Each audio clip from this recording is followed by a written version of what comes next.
Hello and welcome back to my kitchen. Today I will be going over March's grab and go kit for teens, the make your own wire loop game.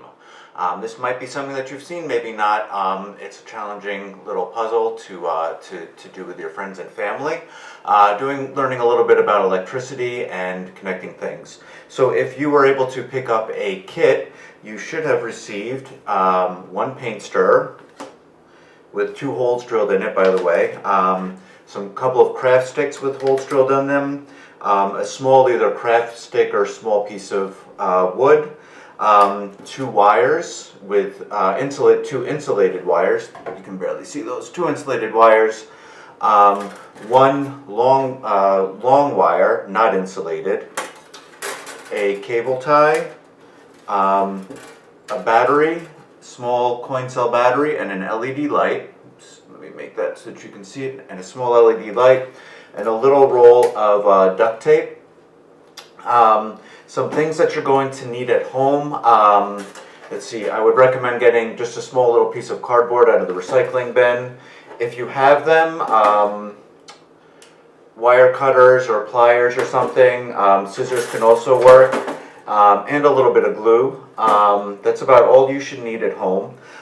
So now I will get started and we'll start making this. One note is that this long wire, and it's pretty important, is galvanized steel. You will be bending this. So one thing about galvanized steel, it is very strong. So watch if I try to manipulate this with my hands, I'm having a hard time.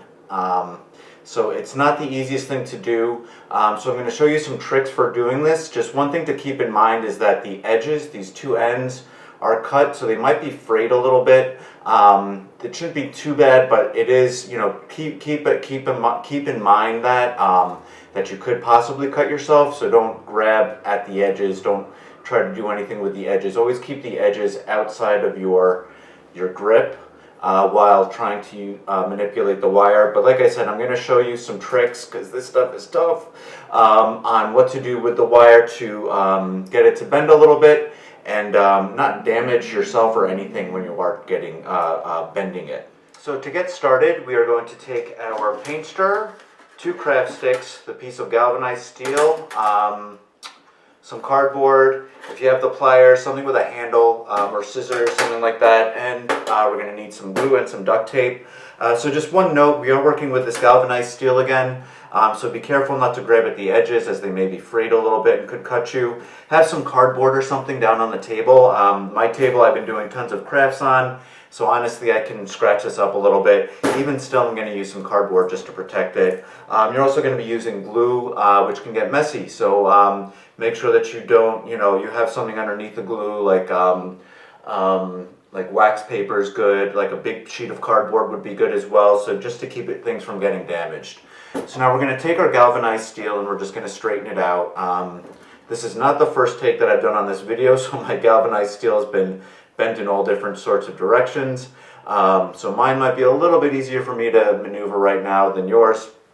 But what we want to do is we want to get to our 2 ends. And what we're going to do with our ends is we're going to bend them into like a 90-degree angle. So what I'm going to do is I'm going to take this little piece of cardboard here. I'm going to put one part down here. Using a nice strong handle, I'm going to push the handle down about 2 inches, an inch or 2 from the back. And then I'm going to really use a firm grip and I'm going to bend it up. And that will give me a 90-degree angle. So now I'm going to do that with the other side. Grabbing it from the bottom and bending it up. There you go. That's a little bit long, but whatever. That's okay for me. So now what I want to do with this is I'm going to kind of maneuver it into like a little landscape or shape or design. So again, this might be kind of tough, so really like get a good grip with your hands. You might have a hard time if you're trying to use your fingers like this.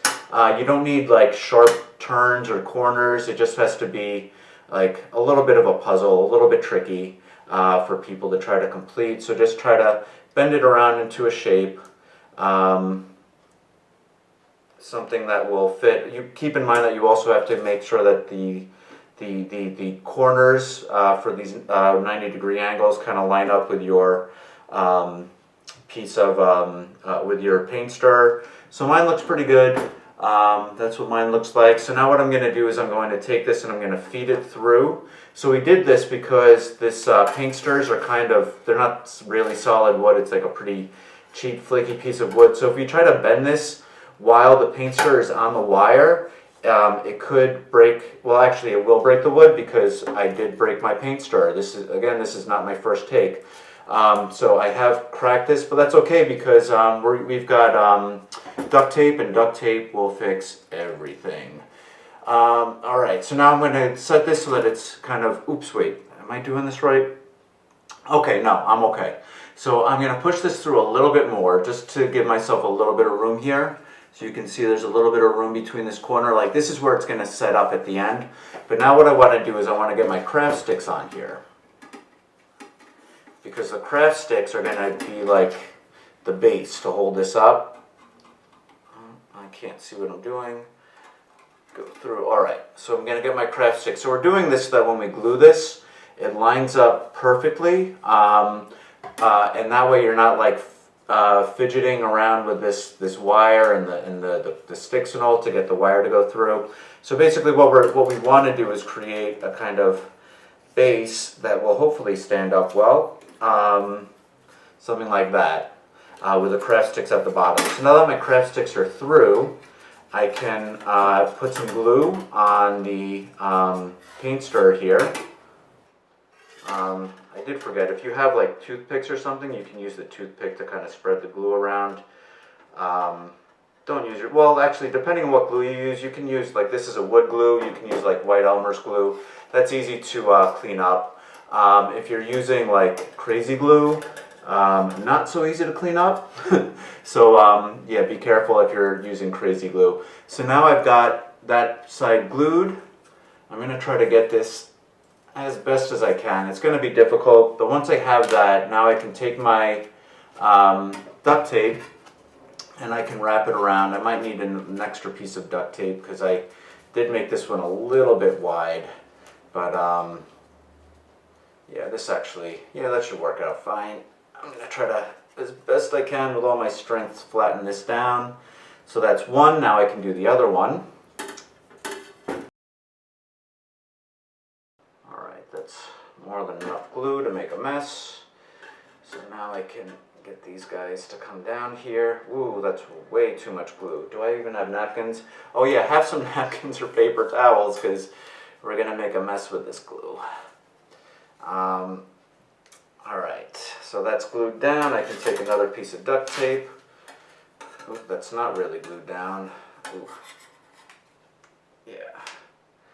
Alright, so now I can take a piece of duct tape. I can cover up this wire. This one is really long, so I might have to, yeah, actually looking at the bottoms of these, I might want to just add some extra duct tape or any kind of tape towards the bottom. Just to make sure that they don't just to make sure they don't ruin anything. I gave you like 4 pieces. You actually don't need a whole lot of duct tape for this. This is actually where most of the duct tape is going to come into play. Just save yourself some extra. Like you're going to need a couple little pieces towards the end. But if all went well, we should have something that stands up sort of like that. So this glue does take some time to dry, but that's okay. We can kind of keep going here. So the next step is we are going to add our clamp to start working with our electrical circuit. So you're going to take your clothespin and somewhere along the middle here, as best as you can in the middle, you're just going to glue the clothespin down. So a little bit of glue there, and now I'm just going to let this set on there. Okay, so this is the start of our circuit. So now what we're going to do is we're going to work with our LED light. Now this has 2 wires on it. It's kind of hard to see with this camera. So you have a, oops, and I messed that up. Perfect. All right. So you have 2 wires coming off of this. Do not bend these wires too much. These are thin wires. Unlike the galvanized steel wire, these will break easily. They bend easily, they break easily. So don't bend them too much. Now you have 2 wires. One is slightly longer than the other. The longer one is always going to be your positive lead. Now if you take your coin cell battery, the flat side is going to have a plus on it. So now I simply do this and voila, I've got a circuit that's electricity right there. So what we're going to do is we're going to create an electrical circuit connecting the battery. We're going to clamp the battery in our clothespin here inside. I'm just doing this for now while it sets to dry. Remember which side's the longer one. We're going to open up our wires like this a little bit. So the negative side is actually going to be clamped inside the clothespin here, while the longer one we're going to connect a wire to the base of this thick wire, and then we're going to use another wire here to complete our circuit. So right now what we want to do, remember we're going to keep the long one, we're going to connect the longer wire, the positive lead, wait, am I doing this right? Yes. We're going to take the positive lead and we're going to connect it to the base of this wire. So you're going to have two more wires, a short wire and a longer wire. We're going to start off with a short one. So the wire that I'm using for this project in the video is thicker and harder to manipulate than the ones that I gave you in the kits. So you're going to see me doing things, don't worry about it, you're not going to have to really, you're not going to have as much difficulty with this as I am. So what I want to do now is we're going to wrap one end of this wire around the base here, and we're going to connect the other piece here. So we are going to want to have a couple little pieces of duct tape. If you have electrical tape, that's good too, but duct tape will work really well. So just rip a couple little pieces of duct tape just to have it ready. That's just going to help keep everything kind of tight and secure. So now to get started, I'm going to take one end and I'm going to kind of fold these into little V's, right? So this is like one little, like a hook or a V, and I'm going to do that with the positive side of the LED battery. I'm also going to create a nice little hook like so. Now I'm going to just hook these together to attach them. So, we're not using solder. This is a very simple way to attach two wires together. If you want, you can kind of wrap them around a little bit. Then just take a little piece of duct tape and just wrap it so that it's nice and tight. These don't come apart or anything like that.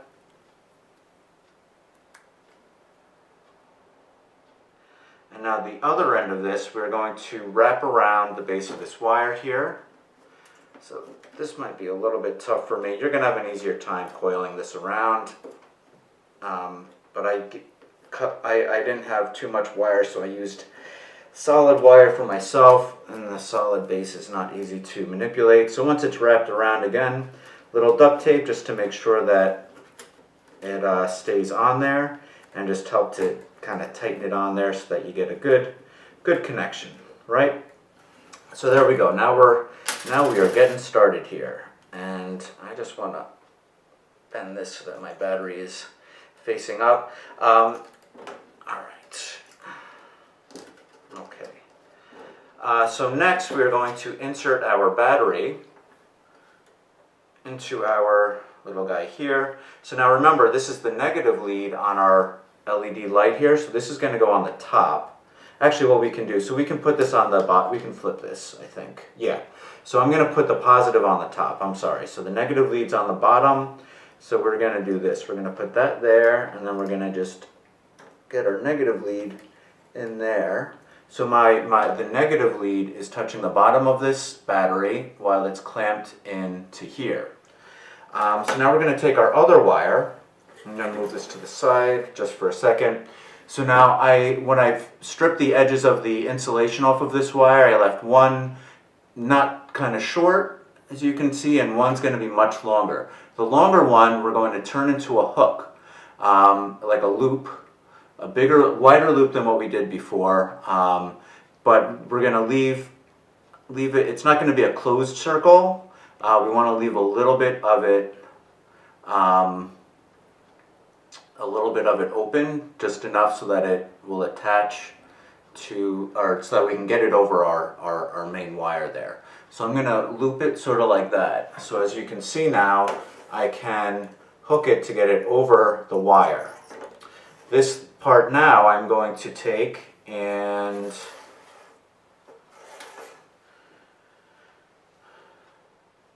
alright, that's good. And now I'm going to put this, the other end on the top part of the battery here, coming out of the side.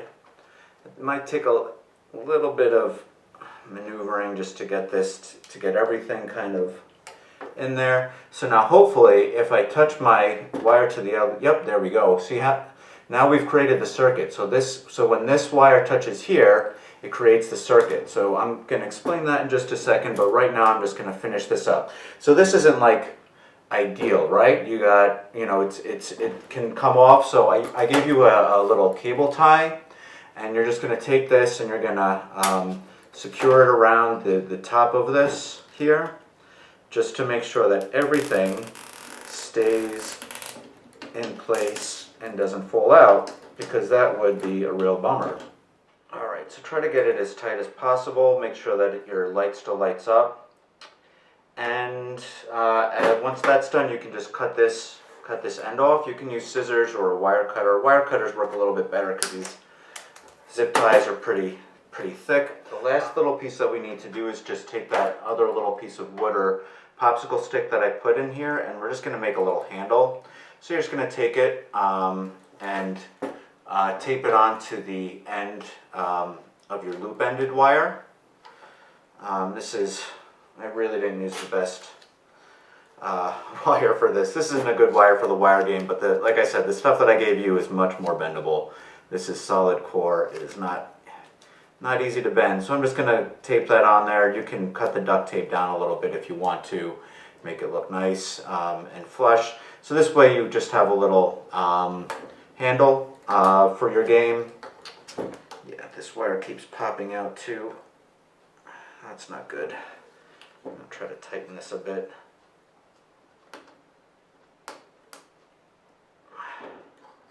Alright, so now I can, using the handle, I lost my, there it is. So now using the handle, instead of just grabbing the wire, I can try to maneuver this over, and I'm doing horribly, as you can see, because the light keeps coming on, but yeah. So, alright, so here is something of what your completed project should look like. I hope you had fun making this. Please send us pictures of what you made. I'd love to see what you all came up with. Maybe even a video of you challenging your little brother or sister to try to make their way across the wire loop puzzle. And I'll be back in another month with another fun grab and go kit for you. All right, take care.